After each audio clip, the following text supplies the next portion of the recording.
Durante mis años de investigación en crímenes organizados en Colombia, he observado un patrón preocupante que se repite una y otra vez. Cuando los testigos clave comienzan a hablar, las amenazas aparecen como sombras en la noche. Hace apenas unos días, mientras revisaba los expedientes más recientes de casos de alto perfil en el país, me topé con una situación que me hizo recordar por qué decidí dedicar mi carrera a desentrañar estos entramados criminales. Lo que estoy a punto de revelarles hoy, basado en información exclusiva obtenida durante la audiencia de Elder José Arteaga, alias El Costeño, es algo que demuestra hasta qué punto las organizaciones criminales están dispuestas a llegar para proteger sus secretos más oscuros. Pero más allá de ser simplemente otro caso de intimidación, lo que hemos descubierto revela una realidad mucho más siniestra. Estamos ante una estructura criminal que ha logrado infiltrarse tan profundamente en el tejido social y político colombiano que puede amenazar la vida de testigos incluso dentro de las instalaciones más seguras del sistema judicial. Según documentos oficiales del CTI de Bogotá, Catherine Andrea Martínez y Carlos Eduardo Mora, dos figuras centrales en el atentado contra el senador Miguel Uribe Turbay, han solicitado protección urgente para ellos y sus familias. ¿La razón? Una alerta temprana indica que existe un plan específico para eliminarlos antes de que puedan continuar proporcionando información crucial sobre cómo se orquestó este ataque contra el precandidato presidencial. Lo que hace que esta situación sea particularmente escalofriante es la precisión con la que estas amenazas han sido identificadas. No estamos hablando de rumores o especulaciones, estamos hablando de inteligencia verificada que ha llegado directamente a las oficinas del CTI en Bogotá. La información es tan específica y creíble que ha obligado a las autoridades a tomar medidas de protección extraordinarias, trasladando a estos testigos clave a las celdas del búnker de la Fiscalía, uno de los lugares más seguros del país. Pero esto no es simplemente otro caso de intimidación.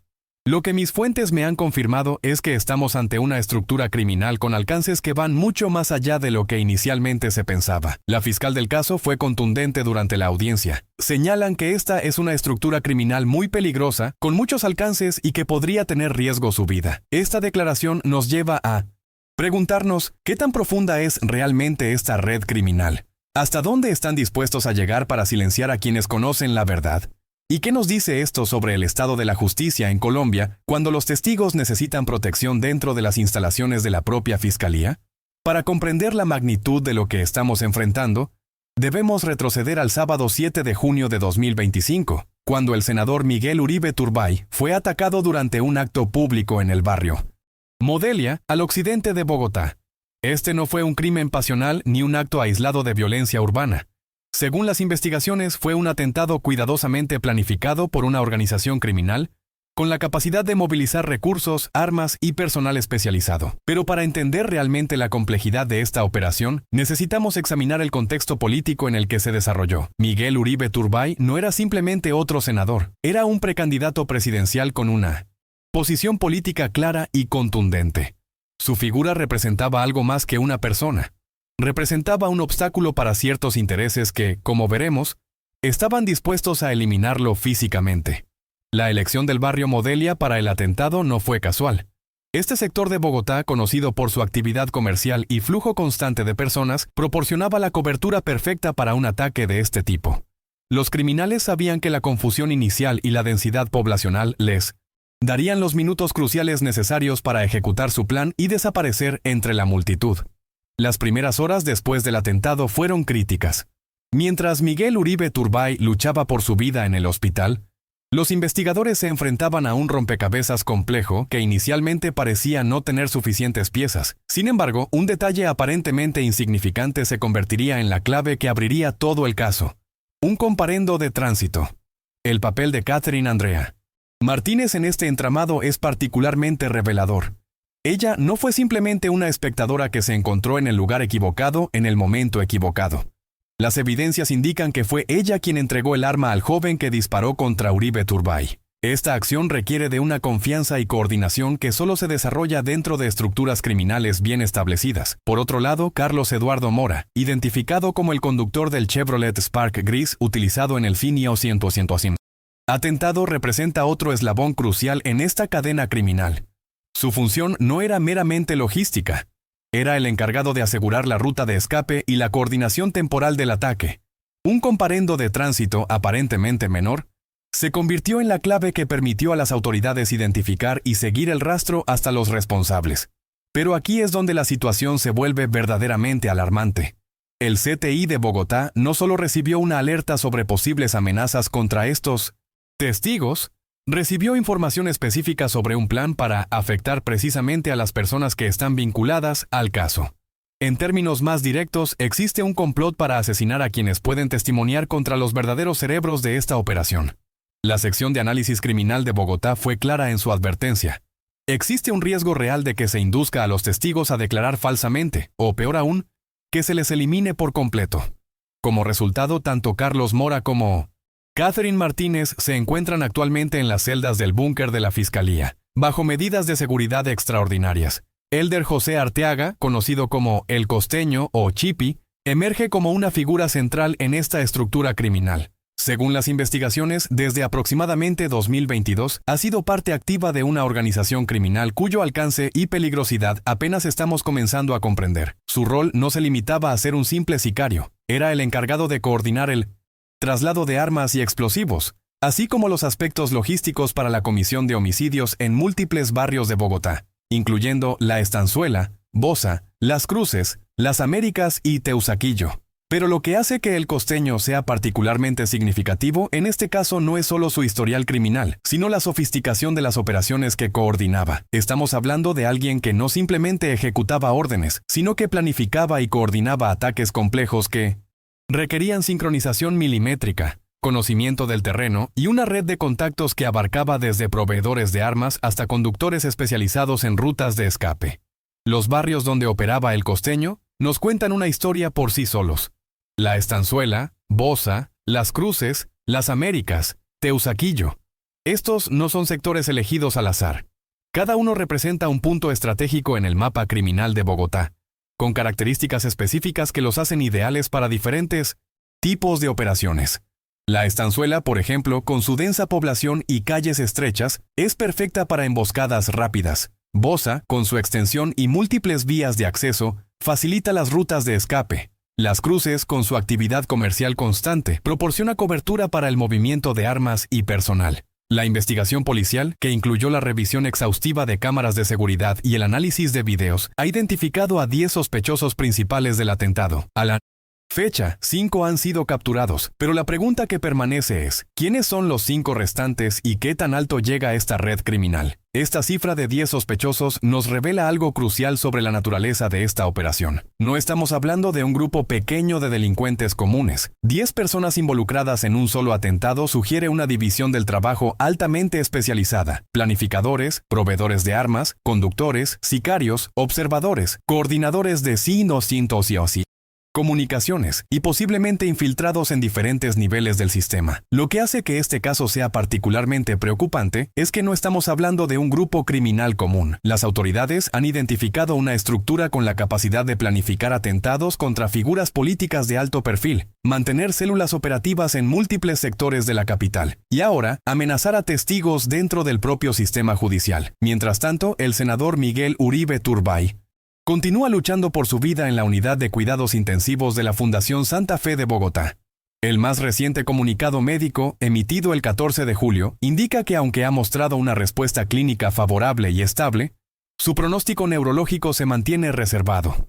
Requiere soporte ventilatorio mecánico y sedación constante, lo que nos recuerda que las consecuencias de este atentado van mucho más allá de las implicaciones criminales.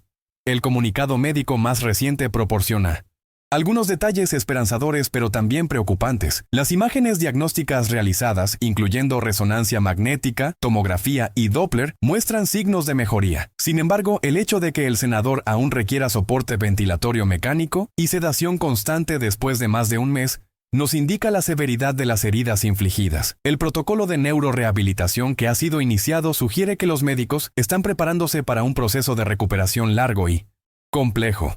Esto no es solo significativo desde el punto de vista médico, sino que también tiene implicaciones legales importantes. Cada día que Miguel Uribe Turbay permanece en estado crítico es un recordatorio tangible de la gravedad del crimen cometido y la urgencia de que se haga justicia. La Fundación Santa Fe de Bogotá, bajo la dirección del Dr. Adolfo Ginás, ha manejado este caso con la discreción y profesionalismo que requiere una situación de tal magnitud. Su decisión de mantener comunicados regulares pero reservados refleja tanto la gravedad de la situación médica como la sensibilidad política del caso. Las implicaciones de este caso trascienden el ámbito puramente criminal. Estamos presenciando un ataque directo contra las instituciones democráticas colombianas y la capacidad del Estado para proteger tanto a sus representantes como a quienes colaboran con la justicia. Cuando los testigos requieren protección dentro de las instalaciones de la propia Fiscalía, debemos preguntarnos, ¿qué tan comprometida está la seguridad de nuestro sistema judicial? La respuesta a esta pregunta tiene implicaciones que van más allá de este caso específico. Si las organizaciones criminales pueden intimidar y amenazar a testigos con tal efectividad que requieren protección en búnkers de alta seguridad, ¿qué mensaje se está enviando a otros ciudadanos que podrían considerar colaborar con la justicia en el futuro? Esta situación nos coloca frente a un dilema fundamental del Estado colombiano. ¿Cómo mantener la confianza ciudadana en el sistema judicial cuando quienes colaboran con la justicia necesitan protección en instalaciones de máxima seguridad? La respuesta no es sencilla, pero es crucial para el futuro de la democracia en el país. El fenómeno de la intimidación a testigos no es nuevo en Colombia, pero la sofisticación y el alcance demostrado en este caso establece un precedente preocupante. Estamos viendo cómo las organizaciones criminales han evolucionado de 1900 y así. Simples grupos de delincuentes a estructuras casi paramilitares con capacidades de inteligencia, planificación estratégica y ejecución operacional que rivalizan con las del propio Estado. Además, el hecho de que esta estructura criminal haya podido operar durante años en múltiples sectores de Bogotá, coordinando homicidios y manejando armamento, sugiere fallas sistemáticas en la capacidad de inteligencia y prevención de las autoridades. No estamos hablando de un grupo que surgió de la noche a la mañana, sino de una organización que ha tenido tiempo para establecer redes, desarrollar capacidades operativas y aparentemente infiltrar o influir en diferentes niveles del sistema. La capacidad de estas organizaciones para obtener información sobre movimientos de testigos, ubicaciones de seguridad y procedimientos judiciales sugiere un nivel de infiltración que debería alarmar a cualquier ciudadano comprometido con el Estado de Derecho. ¿Cómo es posible que tengan acceso a información tan sensible? ¿Qué nos dice esto sobre la integridad de nuestras instituciones de seguridad? La fotografía que supuestamente probaría que el conductor del Spark miente sobre su nexo con El Costeño representa otro elemento crucial en esta investigación. En casos de esta magnitud, cada evidencia, por pequeña que parezca, puede ser la pieza que complete el rompecabezas y revele la verdadera extensión de la conspiración. Pero también representa algo más: la importancia de las pruebas técnicas en una era donde la tecnología puede tanto facilitar como complicar las investigaciones criminales. Lo que hemos descubierto hoy, basado en la información revelada durante la audiencia de Elder José Arteaga, nos muestra que el atentado contra Miguel Uribe Turbay no fue un acto aislado, sino parte de las operaciones de una estructura criminal sofisticada y peligrosa. La amenaza contra Catherine Martínez y Carlos Eduardo Mora demuestra que esta organización está dispuesta a eliminar a cualquiera que pueda comprometer sus operaciones futuras. En mi análisis, lo que estamos presenciando es un punto de inflexión en la lucha contra el crimen organizado en Colombia. La capacidad de estas estructuras para amenazar testigos dentro del propio sistema judicial representa un desafío sin precedentes para el Estado de Derecho. Si no se toman medidas decisivas para proteger a quienes colaboran con la justicia, corremos el riesgo de que el silencio se convierta en la norma y la impunidad en la regla.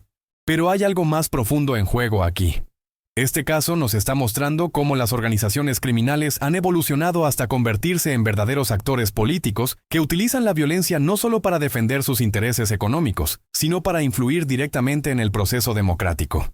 El atentado contra un precandidato presidencial no es solo un crimen, es un acto de terrorismo político que busca alterar el curso natural de las elecciones y la participación ciudadana.